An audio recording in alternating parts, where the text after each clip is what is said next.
Hi, I'm making this quick video just to help out anyone who's considering buying a classic MVMT or movement watch and simply wants to see how it fits on an average person's wrist.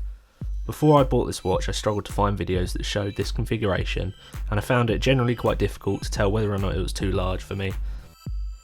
Since getting it 2 weeks ago, I'm pleased to say I find it very comfortable to wear. The watch face is 45mm in diameter and the casing is 10mm thick, so it tends to sit on the larger end of the scale for most people. There are four main features that drew me to this purchase. The large clear watch face was the first. Secondly, the date stamp. When I don't have this feature on a watch, I do miss it. Thirdly, it's not just billboarded with logos and crap. There's no useless dials and it's generally just a very clean and simplistic design. Lastly, it's the fact that the watch is relatively cheap, and online it looked like good value for money. The watch was $100 and I paid $15 for shipping to the UK. If you're importing this watch to the UK like I did, you should just be aware that they'll probably charge you an extra £20 import fees. So including the delivery and the import costs, I think I paid a total of around £100 for this watch, which since owning it I still think is great value for money. So now you can see what the watch looks like on an average person's wrist. Now I'll quickly shoot through some of the pros and cons and then I think I'll call it a day. So the pros. The watch is good value for money.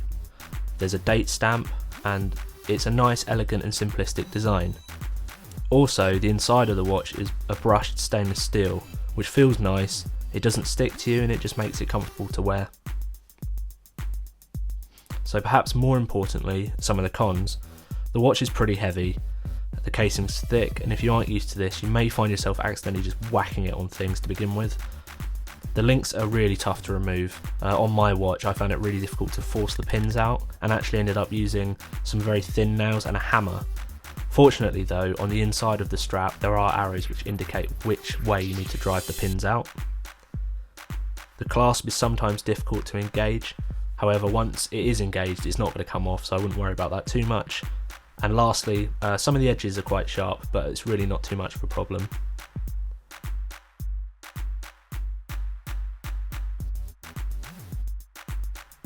So there you have it, the Movement Classic in silver/white. This video was short and sweet, but I hope it's helpful to anyone considering getting this watch. I'm really happy with my purchase. I find the watch really comfortable to wear now that I'm used to the extra weight, and would definitely recommend it to anybody who likes the style. MVMT have recently brought out a 40mm series, which are much thinner and more elegant in their design. I'm considering picking this up as well, probably in the same configuration with stainless steel and a white face, so let me know if anybody would like to see that, my thoughts on that watch and possibly even a comparison between that one and this one. I think that's all for now. I don't make videos that often, so hopefully this has been alright. Put any questions you have in the comments section. Thanks.